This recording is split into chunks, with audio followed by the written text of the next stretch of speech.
Welcome to NerdWallet's Smart Money Podcast, where you send us your money questions and we answer them with the help of our genius nerds. I'm Sean Pyles. This episode, we are continuing our series where we give a listener a financial planning session in partnership with the NerdWallet Advisors platform. This time around, we'll help a listener who has $1 million in assets, but is worried about whether they're doing the right thing with their money. We're coming to you from a studio in Los Angeles, and we'll be talking in person with our listener. But before we get to that, I'd like to bring back Magda Doemeny. She's a certified financial planner from NerdWallet Advisors. One thing I want to be clear about is that Magda and NerdWallet Advisors are a distinct platform from NerdWallet. Magda will give our listeners some specific advice to improve their finances, and that advice will be given on behalf of NerdWallet Advisors, not NerdWallet. Also, we want to mention that in exchange for participating in this series, our listener is getting a free membership for a year of NerdWallet Advisors.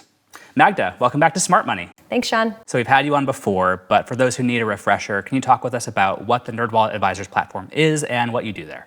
Yeah. So again, my name is Magda Doemeny, and I am an advisor at the NerdWallet Advisors team. What we offer is affordable financial planning memberships with access to a certified financial planner like myself for a low monthly fee. With that membership, what we'll do is go over your finances and come up with a financial plan and some action items that you can start to execute on really quickly. And you'll get an unlimited access to myself or your advisor, which includes the ability to schedule a call or send us a message at any time. Great.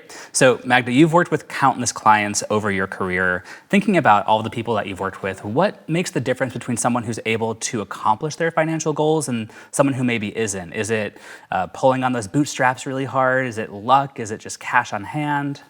You know, what's really interesting about what you said is you talked about meeting your financial goals. And sometimes what folks will think about as it determines success is making a lot of money or being very wealthy, but it really does boil down to meeting your goals. And so whatever those goals may be, getting out of debt, accumulating wealth, buying a home, it really does come down to discipline, right? You know, you have to be somebody who wants to put in the effort to make it work and to learn and to change and to understand how to do things differently. Now, that comes with needing a professional sometimes to tell you and guide you, here's the direction you should go and here's the steps you can take. But we do need to make sure that in that process, you are willing to take the steps and do some of those actions. And that's where we usually see the most success. Great. And sometimes that might mean trying to scrounge up more money if you're having trouble paying down debt, getting creative, but being determined. That's right. Changing your habits, which is not easy, right? It's not easy to change how you live your lifestyle potentially and adjust things. But if it means achieving your goals, hopefully you'll do it. All right. Great. Well, let's get to some financial advising. In a moment, our conversation and financial planning session with a listener here in Los Angeles. Stay with us. Okay, let's get to our guest star for the episode. Sean is a Smart Money listener who is 38 and lives here in Los Angeles. With us now in studio, Sean, welcome to Smart Money. Hi. So always nice to have another Sean in the house. We'll try not to make this too confusing for everyone. To start, tell us a little bit about yourself. Like, what do you do for work? What are your hobbies? What are your feelings about money? For work, I'm an industrial waste inspector, which just means I work for the sewer. And hobbies. I got into like ceramics recently, which is awesome. I'm terrible, but it's something to do. Yeah, it's fun. And that's about it. I have 2 kids, so that's about the time I have for hobby. I imagine that's very time consuming. Yeah. And my feelings about money. I'm super cheap, and I get a little bit anxious about spending money in any way. Okay. Really, but I'm not. I mean, it's not like hindering my day to day, but like. You have this sort of continual anxiety around spending money. Okay. Yeah. So talk with us about how you and your wife manage your household finances. Do you take the lead? Does she take the lead? How do you talk about money? I take the lead. She is much more lax. She's more of a spender than you? Yes. She's totally fine with it, which is great. Good for her. So I take the lead on that and track it, like probably too much, but check it like a lot. And then she tells me to shut up and stop doing and that. Do you listen? No, I don't. I try to bring her in to my realm of like, this is what we're doing, but she doesn't worry about it as much and doesn't, I mean, probably healthily doesn't care as much. So what are you worried about specifically? I am, so my parents went through a bankruptcy back in like, I don't even know, 2009. And I don't have any financial education really. I don't think that they did. We didn't really talk about what happened or anything that happened after. So that happened. In some ways, that is your financial education. Right. You learn by seeing what your parents do. Right. Yeah. So there's a lack of. Yeah. And was the bankruptcy from the financial crisis or something else? It happened around like 2008-9, so I'm guessing, but I did not talk to them about it, and I think I don't even know where I was in my life, but I was like, oh, that's not good, and just went my own direction. So, yeah. So you have some financial anxiety, but you make a decent amount of money, and your wife does too, correct? Yes, that's another feeling that comes with it is I am totally aware that we are super lucky. We worked hard to get where we are, and we also had help from family. I am well aware that not a majority of people are not where we are, and which makes me think like, why am I so like still about it? It makes me think I should be more lax. Which is why Getting lax is hard, yes. yes. How much do you and your wife bring in annually? How much do we bring in annually? Yeah, like for after, salary? I think it's around what did I put? 317? I got about 315 based on what you The financial advisor. doing the back math. Yeah. Okay. But you're living in Los Angeles, an expensive city, although I imagine that still affords you a pretty comfortable life here. Yes. I do find it kind of funny that you don't know exactly how much you bring in, but you are really tracking your money to the penny. I know monthly, like Okay. this is what comes in, but then when we get to the like annual, I'm like, I don't, plus the whole take. You're more focused on the small micro scale? Yes. Okay. And then when you're Got asking me like, is that after they took out taxes? Is that after they took out 401k? I don't know which number we're How to talking think about So, it. yeah. Okay. Well, let's talk about your financial goals. What do you want from your money? I want to not, I don't want to think about money anymore. That's what I want from it, for it to go away. But long term, I want to be able, we had family that helped us, and I want to be able to help my kids in the same way. Like buy a house, go to college? Yeah, help with a down payment on a house, help with, I don't have any college debt because of my family, and I'm amazing. I'm so grateful, and I really want to make sure I can do that. Pass that along and not just be like, cool, I got mine. So, yeah. Okay. You support your family. Yes. Yeah. You also have a pretty robust investment portfolio. Can you talk us through that? Do you have an investment manager, or do you learn things on TikTok and make trades, or how do you approach this? I do not do TikTok. It's probably for the best. I started that a long time ago when I was like, I don't know, when everyone said, you should invest. And then from just hearing from the ether, like, put your money into investments and that's how it grows. Saving's not going to do anything for you, long term. So I was like, cool, so I have to put money into investments. I did not do it in any smart way. I just was like, I like not these much of a strategy, stocks. just putting Right. money into No. things. Okay. Yeah, and then I heard about like safest mutual funds, like spread it out. So Money like, market cool, that's what I'm funds. doing. Yeah, so that's kind of what I did, and any money that I saved, I would put into there basically to make it grow. So Okay. that was my strategy. So I want to turn back to your worries, because you are in a really objectively fairly solid place financially with your investments, with your salary, but you have these concerns, these sort of Right. almost nebulous concerns. If you could think about what one specific concern might be, what would you pinpoint? So I would say like the robust investments. To me, it's not even real because of how much the market goes up and down. So that causes more anxiety for me because I put the money in there and I'm like, hopefully you're still there, in a while. But you can see, and the way I check it, probably too much, it goes down chunks at a time that you're like, oh my God, so Well, it's we say a lot on smart money not to mind the day-to-day swings in the market. I know. Yes, so I'm trying to do that. So I guess my long term is just, my worry is that something will happen and we don't have enough savings, or we don't have, it will be gone. So all these years of saving and being crazy will be for naught. And then I'm like, cool, I did all that and didn't do some things I wanted to do, and now I'm in the same spot, which would be, crap. So. Okay. Well, have you ever used a financial advisor before? I have not. No. All right. Well, Sean, you've been sitting next to Magda, our NerdWallet advisor, CFP, for a little while. So let me formally introduce you. Magda, Sean, Magda. Hi. Magda, you've been listening in on this conversation. I find this fascinating psychologically. He, again, is in a really solid place in so many ways, but it's hard to shake these concerns. And I really, Sean, relate to your concern that everything could just wash away in a crisis, everything you've worked so hard for. I assume you encounter this in your practice a decent amount. What are your thoughts on the situation? I think there's two things that kind of come to mind listening to you.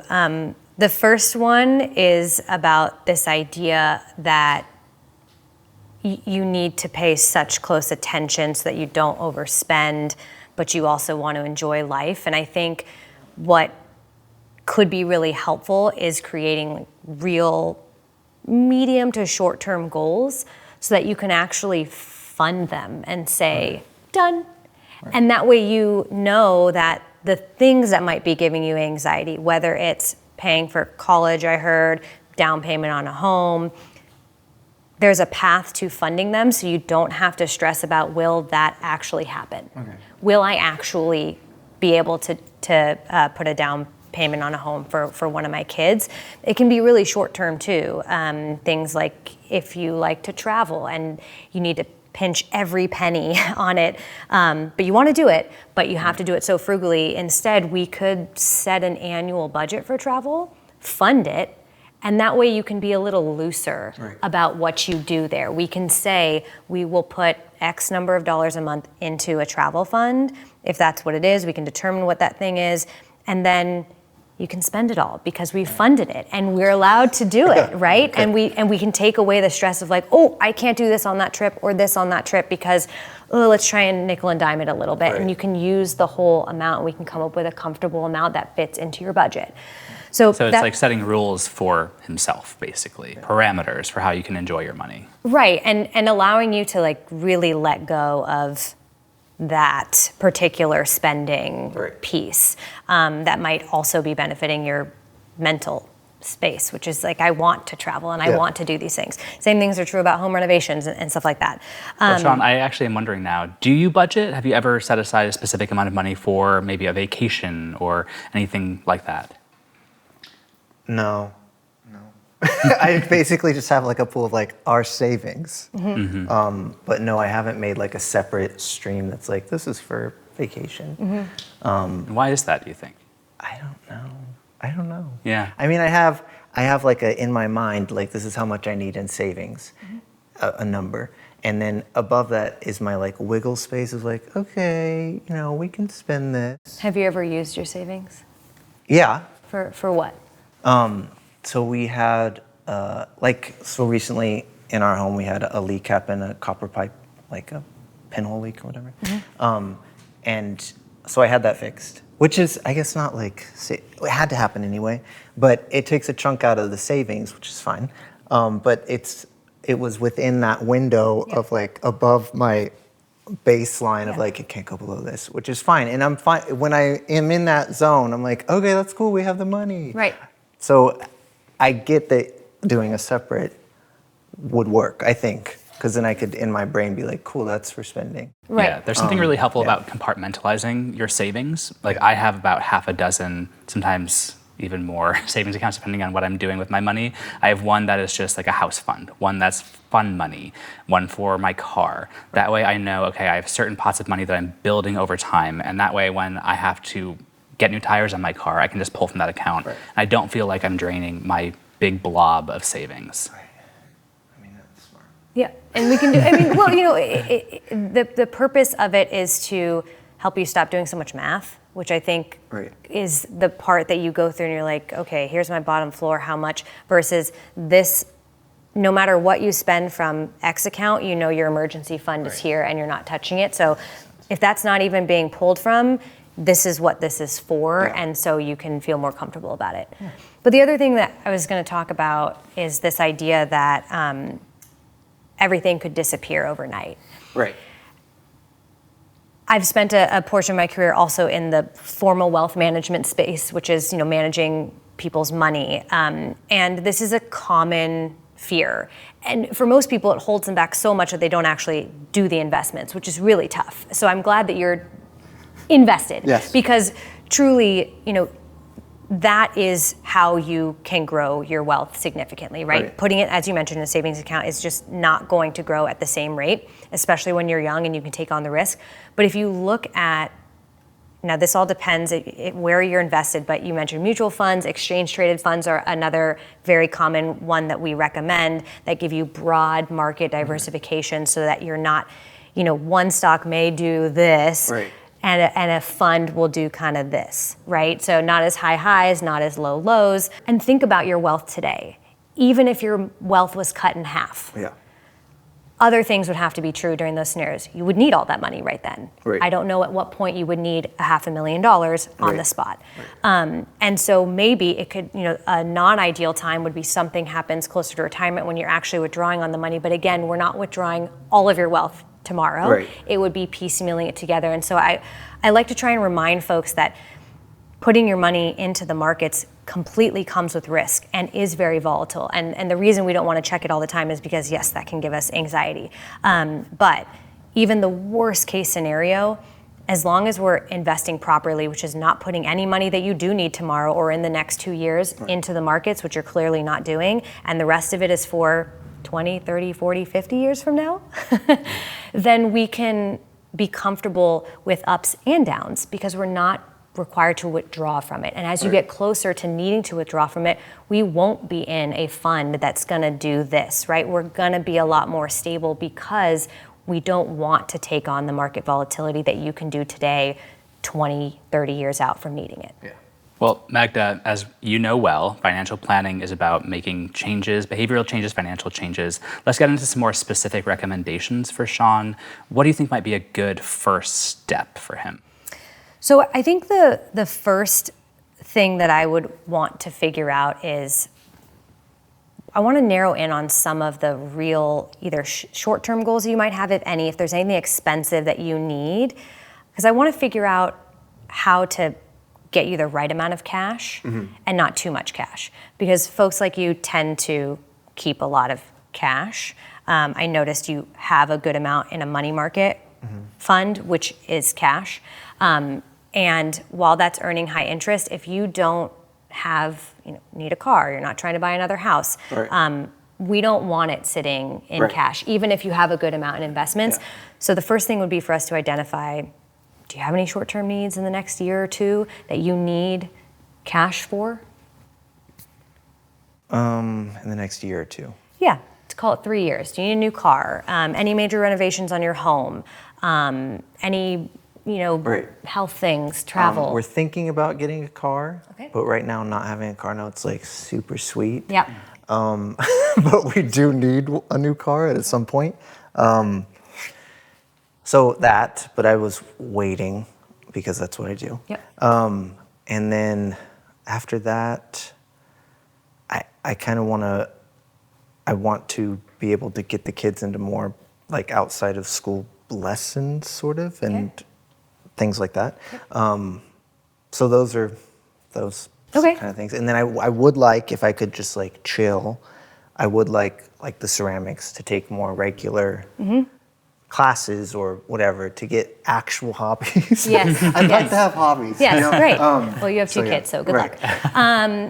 So I think with those, what we could do with some of your cash would be even immediately siphon off what we need to support those short-term goals. So we'd want an emergency fund for you. Generally, we say for 2 working adults in the same household, you only need 3 months, but based on the way you think about money, perfectly comfortable with 6 months worth of expenses. That was my emergency fund for a year. Yeah, which you don't technically need. So, but we can kind of get to a place where you almost have a year, but we have put them into buckets, right? Yeah. So we would have 6 months that is your emergency fund.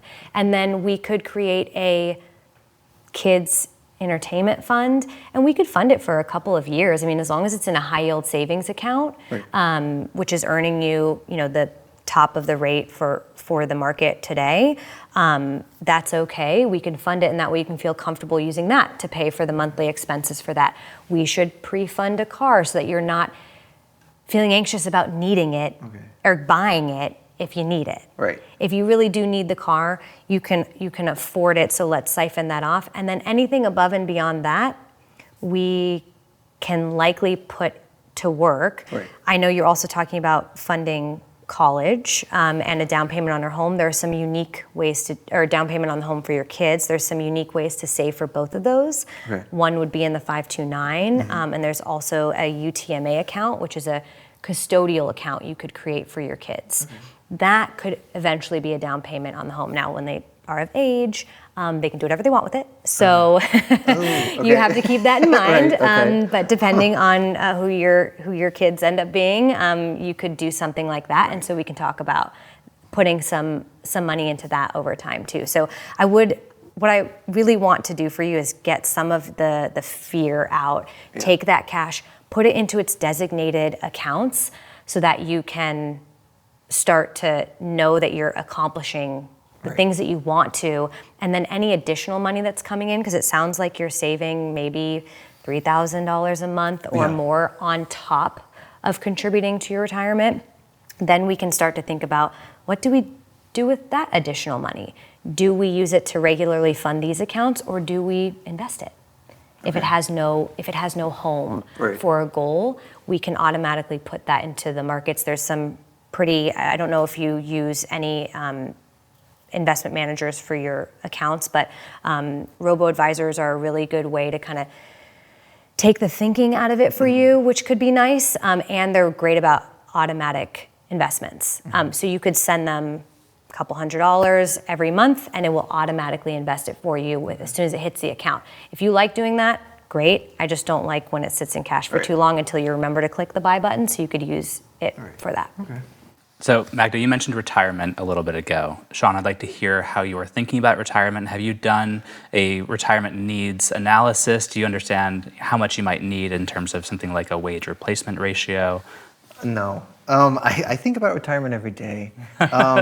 Who doesn't? Every day. I haven't done any of what you just said.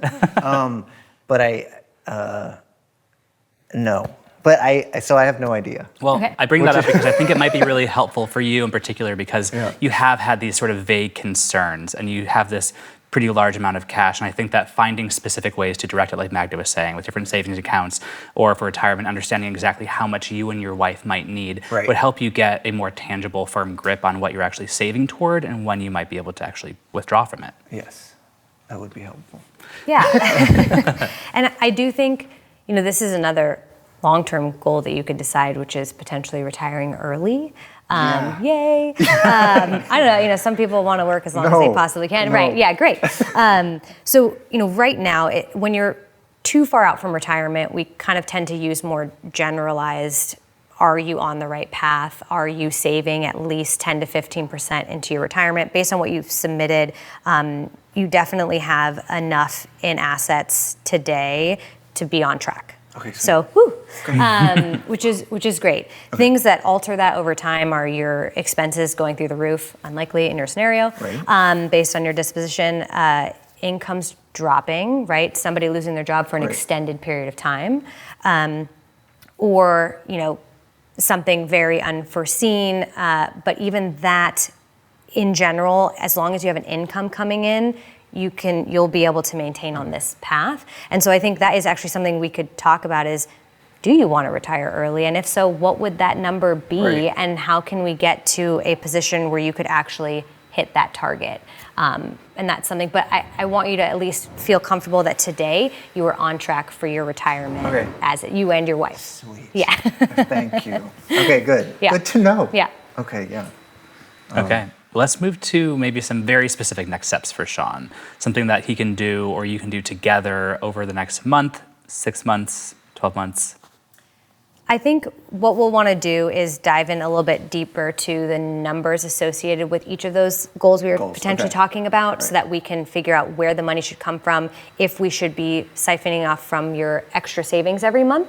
Because we can do it two different ways. We can either take your cash and invest what we don't need and just start saving monthly into the funds, or we can take some of the cash and fund them. So I want to figure out the best way for you mentally to handle that. I also want to do a review of your investments. I know you had mentioned that you just did it. And frankly, I find a lot of folks actually, I mean, it doesn't look bad in terms of where you are today. So you must have done something right. And if you're using mutual funds, great. There's a couple things we like to look at there. We just want to make sure you're not overpaying on some of those mutual funds. So take a look at the fees and just look at the general makeup to make sure you have that broad diversification. You're not in some very narrow position. So I'd want to take a look at that. And then the last thing I'd want to at least prioritize based on what we talked about today is figuring out how we want to help fund the goal that I heard you talk about, which is the kids things. So the best way to do that,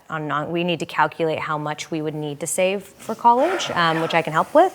And that way we can figure out how much we should start contributing to those funds and how we might want to get creative about saving for things like down payments. How do these steps sound to you, Sean? Good. I mean, it's in a direction, so that's great. Yeah, that's what you wanted, some specific direction. Yes, and some reassurance, like you're fine. But yes, I know that I'm not doing everything I need. I should not say that. I'm not doing everything I could be doing to, like, relax and just like you're doing fine, keep chugging. But having someone tell me like, you can do this and like chill a little bit, and plan and not have so much anxiety is helpful. Yes, I think a structure or just a path to get where you want will ultimately help relieve because you're in a good financial situation.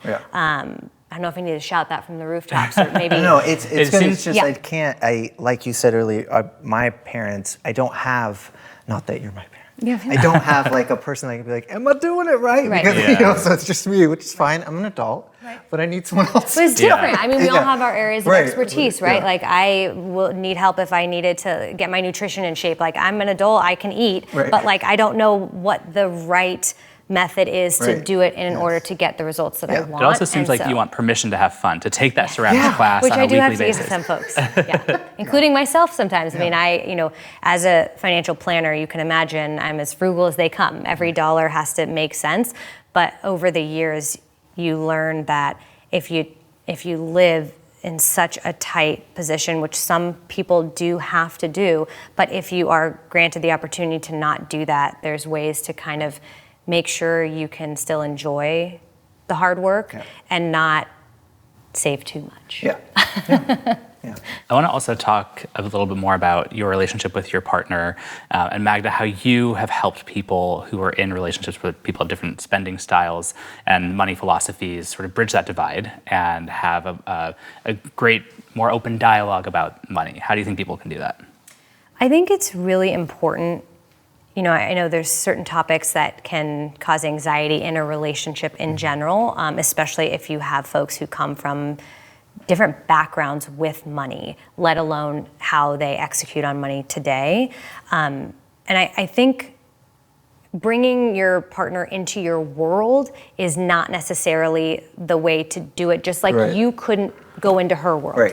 You can't just forget about all the rules and the numbers and all of that. And so I think instead it's about sitting down and at least having a conversation so both parties know where you are financially, but also encouraging your partner to talk to me with you. Right. Have you both in the room so that we can say things like, it's okay to spend a little more, and she can look at you and say, Right. yeah. And then you can also say, this gives me, spending this much on this type of activity makes me nervous. Right. And she can hear that, and I can come in and say, well, let's fund the goal properly so we know we're not overspending on it, so that both parties can ultimately get somewhere to where they want. But it's really about communication and truly working with a planner or a professional in some capacity, because two people who come from different money views trying to come together can just be very challenging. Yeah. And so having a third party who can kind of give you the path forward can be really helpful. Right. What do you think about that, Sean? I agree completely. I think that she would be happy with that as well. Yeah. It's a conversation. So, I mean, when I try to, like you said, bring her into my world, the conversation is skewed. So I would, yes, welcome that. Yeah. Great. That's great. Well, Sean, what have your takeaways been from this conversation so far? I'm doing fine. I think that for me the takeaways are, I'm fine. I could also do some planning to lower my anxiety and kind of give myself permission, with your permission, to kind of, I don't know, loosen up, really. And that's kind of what I need to hear. And that's why, I'm aware that we are very lucky where we are. So my real goal is just like, can I enjoy that? I know I'm not enjoying it, and it's hard for me to do that. So yeah, it's gonna take a little work. So This is not going to happen overnight. Right. Yeah. We can't just throw away your spreadsheets tomorrow. Right. Yeah. Well, Magda, let's talk about what listeners in general can take from this conversation and Sean's situation. I think in general, it's important no matter what to be conscious of your finances, right? But there's degrees. And when you are in a position where you don't have any debt other than your home, then we have to be a little bit more strategic about how we plan and save for events so that we don't end up just sitting on a lot of cash. Not something that, folks that are in debt, I think we have to prioritize paying that down. But in your situation, I find that folks like you will end up with hundreds of thousands of dollars in cash that is just not working for you. Right. And preventing you from enjoying it. Right. So I do think that it's important to make sure that you, A, evaluate how much cash anybody is sitting on if you're in a position where you are making more than you are spending. And B, go back in and look at your expenses and sit down and figure out what you want. Right. What are your goals, right? Determine a path forward. Just like lots of things in life, if you can set a goal for yourself, it at least gives you a direction to go so that you know that you're not just saving for an indefinite future of ultimately, you're passing, right? It is, I am saving to retire. I am saving to help my kids, or I am saving to buy a home. Right. And it doesn't have to be one, but if you figure out and really sit down and think about what is this money for me, then we can create a path to actually get you in a position to feel like, oh, okay, I am accomplishing or on a path to accomplishing those things, so I can now let go and enjoy the rest of this money because everything else is automatically going into the accounts it needs to, and so the rest of it I can enjoy. Sound doable? Yes. All right. Yes. Well, Sean, thank you so much for coming on and Thank talking you. with us, sharing your concerns. Hopefully you feel a little more reassured now, and maybe you can spring for a nice vacation or dinner out with your partner every once in a while. One step at a time. But I'm really glad that you have Magda in your corner over the coming year to help you work through this. Awesome. Thank you so much. Sweet. Thank you. And that's all we have for this episode. Remember, listener, that we are here for you and your money questions. So turn to the nerds and call or text us your questions at 901-730-6373. That's 901-730-NERD. You can also email us at podcast@nerdwallet.com. Visit nerdwallet.com/podcast for more info on this episode. And remember that you can follow the show on your favorite podcast app, including Spotify, Apple Podcasts, and iHeartRadio to automatically download new episodes. To learn more about the NerdWallet Advisors platform, go to nerdwalletadvisors.com/smart-money. Here's our brief disclaimer. I am not a financial or investment advisor. This nerdy info is provided for general educational and entertainment purposes and may not apply to your specific circumstances. This episode was produced by Tess Vigland, Cody Goff, and myself. A special thanks to Magda Doemeny, Georgia McIntyre, and Emily Canedo. And a big thank you to NerdWallet's editors for all their help. And with that said, until next time, turn to the nerds. NerdWallet Advisory LLC, DBA NerdWallet Advisors, is an SEC-registered investment advisor and wholly owned subsidiary of NerdWallet, Inc. The advice provided in this episode of Smart Money was for illustrative purposes only and not intended as financial or investment advice specific to your personal facts or circumstances. Thanks for watching. I'm Sean Pyles, host of NerdWallet's Smart Money podcast. If you learned something new today, hit like and subscribe or click here to listen to full episodes of NerdWallet's Smart Money podcast.